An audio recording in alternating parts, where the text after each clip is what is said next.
चंद्रपूरच्या Sardar Patel memorial trust द्वारा संचालित राजीव गांधी अभियांत्रिकी संशोधन व तंत्रज्ञान महाविद्यालय बाबूपेठ इथं भारताचे माजी पंतप्रधान भारतरत्न स्वर्गीय राजीव गांधी यांच्या पुण्यतिथीनिमित्त प्रेरणादायी व्याख्यान कार्यक्रमाचं आयोजन उत्साहपूर्ण वातावरणात पार पडलं. राज्याचे निवृत्त पोलीस महासंचालक डॉक्टर भूषण कुमार उपाध्याय यांनी विद्यार्थ्यांना भावनिक प्रज्ञा, भारतीय संस्कृती, आत्मचिंतन, सकारात्मक जीवनमूल्ये आणि व्यक्तिमत्व विकास यावर सखोल मार्गदर्शन केलं. केवळ बौद्धिक प्रगती पुरेशी नसून भावनिकदृष्ट्या सक्षम आणि संवेदनशील समाज घडवणं ही काळाची गरज आहे असं प्रतिपादन त्यांनी यावेळी केलं. त्यांच्या प्रेरणादायी विचारांनी उपस्थित विद्यार्थी, प्राध्यापक, कर्मचारी भारावून गेले. कार्यक्रमाच्या अध्यक्षस्थानी संस्थेचे अध्यक्ष विनोद दत्तात्रय होते. यावेळी निवृत्त DYSP चंद्रकांत उदगीकर, संस्थेचे कोषाध्यक्ष निनाद गड्डमवार, प्राचार्य डॉक्टर अनिल चिताडे, सामाजिक कार्यकर्ते VD मेश्राम यांच्यासह जिल्ह्यातील अनेक मान्यवर, शिक्षक, शिक्षकेतर कर्मचारी व विद्यार्थ्यांची मोठ्या संख्येनं उपस्थिती होती. सोशल मीडियाचे एक्सपोजर आहे, पण एक पोलीस ऑफिसर म्हणून आणि योगाचे अभ्यासक म्हणून मला असं वाटते की आज आपला युथ भावनिक प्रज्ञेमध्ये मागे झालेला आहे.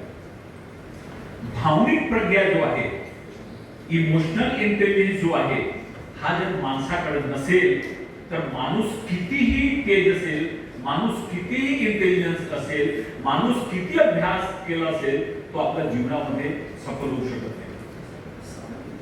मी रिटायरमेंट नंतर सर्व ठिकाणी देशामध्ये फिरून भावनिक प्रज्ञेवर, इमोशनल बाईकडे आता त्याला स्वतःला दूर करायचे, बॅटर कोणावर दूर करणार? मुलावर दूर करणार. सगळं माहिती. आता मुलगा आता शाळेवर आला होता, जेवण करून बसला होता, टीव्ही देखून बसला होता आणि बाहेर जाऊ होता, दोन फोडायचं. आता मुलगा तणाव करत, अरे आई मी काही केलं नाही, मी आता शाळेमधून आलो, आता टीव्ही बघतो, जेवण करून का तुम्ही मारले? आता मुलाचं तणाव दूर करायचंय. तो घराच्या बाहेर निघाला, हातात दगड घेतलं आणि पिंपळाच्या झाडाखाली कुत्रं झोपलं. त्याला जाऊन तुम्ही जोरात थांबला. आता कुत्रा उठलं, अरे या मुलाला मी काय केलं नाही, भूकलोटी का मारला मला? आता तणाव कुठपर्यंत आला नाही साहेब? कुत्रा आता तणाव दूर करायचे. केमिस्ट्री, फिजिक्स हे सगळेतून एक नवीन जो सायन्स तयार केला तो न्यूरोसायन्स आहे. न्यूरोसायन्स जो आहे आपला मेंदूचा अभ्यास करतो, आपला नर्वस सिस्टमचा अभ्यास करतो, आपला तणावाचा अभ्यास करतो, मनामध्ये अवसाद काय येतात याचा अभ्यास करतो, माणूस मनामध्ये खुश का होतो याचे अवसाद येथे तयार करतो. तर न्यूरोसायन्स काय म्हणतं की माणसाचे जे मेंदू आहे याचे 3 भाग आहेत. हे गोष्टी मी आपल्याला यासाठी सांगतो की आपल्याला जो मूल विषय आहे नैराश्याचे, आत्महत्येचे, अवसादचे, स्ट्रेसचे, तो आपल्याला समजून येईल. कारण की विज्ञानाच्या भाषेमध्ये आपण जर समजलं तर आपल्याला जास्त पडतं. तर न्यूरोसायन्स म्हणतो की आपला जे मेंदू आहे त्याचे 3 भाग आहे. पहिला जो भाग आहे त्याला आपण रेप्टाईल ब्रेन म्हणतो, रेप्टेलियन ब्रेन. रेप्टेलियन ब्रेन म्हणजे सर्वायवल ब्रेन, जेवण करणं, खाणं, मूलबाळ पैदा करणं. तो ब्रेनचा जो पार्ट आहे फक्त एवढ्या गोष्टी तो संचालित करतो. एक माणसाच्या मनामध्ये 70 ते 80 हजार विचार येतात. किती येतात?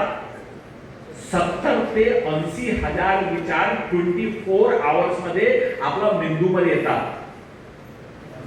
आणि या 70 ते 80 हजारापैकी जवळजवळ 90% विचार निगेटिव्ह असतात, नकारात्मक असतात. ते सारखे सारखे सारखे विचार येतात. म्हणजे आज जे तुम्हाला विचार आले ते 90% उद्या विचार तसे येतील.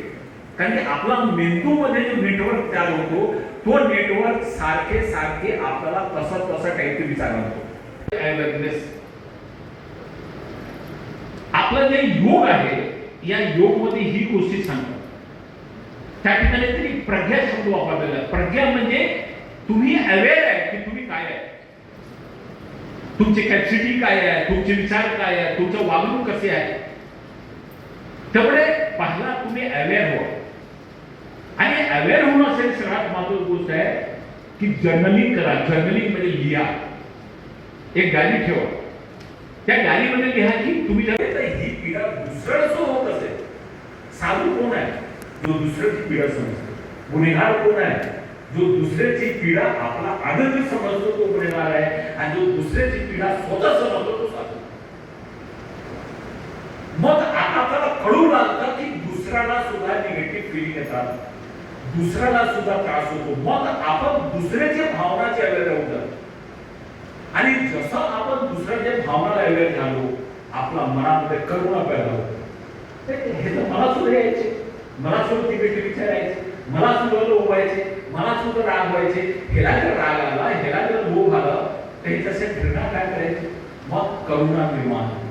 ज्या करुणाची गोष्ट बुद्धाने केली, आणि बुद्धाने सांगितलं की धम्माचे जो मेन गोष्ट आहे तो करुणा आहे.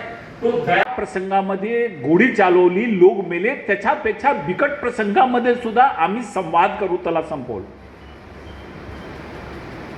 त्यामुळे पोलिसाला सध्या भावनिक प्रज्ञेचे लेसन सुरू झालेलं आहे. जेवढे पोलीस अकॅडमी आहेत सगळेमध्ये पोलीस समोर जर प्रोवोकेशन झाला, पोलिसासमोर जर कोणी दगड मारलं, शिवी दिली, तर पोलिसांनी कसे ठाम राहायला पाहिजे, कसे शांत राहायला पाहिजे, कसे इमोशनली स्टेबल राहायला पाहिजे, तर संवाद सुरू होतो. आपल्याला कळतं की मला सो राग येतं, ह्याला सुद्धा राग येतं. मग आपण संवाद करतो, आपण कम्युनिकेशन करतो, आम्ही त्याला समजतो, आणि त्याच्यामुळे एक चांगला समाज निर्माण होतो. आपण काय सांगतो, समाज चांगला नाही आहे, पण हे समाज चांगला कुठून येणार? जर व्यक्ती चांगला असेल तरी समाज चांगला होईल, आणि जर समाज चांगला असेल तर 5 वर्षामध्ये आपल्याला बघितलं तर भारतवर्षामध्ये 5 वर्षामध्ये 30, तुम्ही जर डोळे मिटून बसले किंवा शांत बसले तर तुम्हाला पॅटर्न लागेल की हे मला या ठिकाणी तर मला भांडण करण्याची काही गरज नव्हती, मी अनावश्यक भांडण केलं, या ठिकाणी ते ठार मारले गेले. तर ही पण एक टेक्निक आहे की कशा पद्धतीने ते युद्ध हाताळायचं. सरांच्या नेतृत्वात ते झालं होतं, त्यावेळी पेपरमध्ये खूप साऱ्या गोष्टी आल्या होत्या. हा पण एक संदर्भ आला होता, तो मी मला आठवला म्हणून आता सरांच्या बाबतीत सांगितला.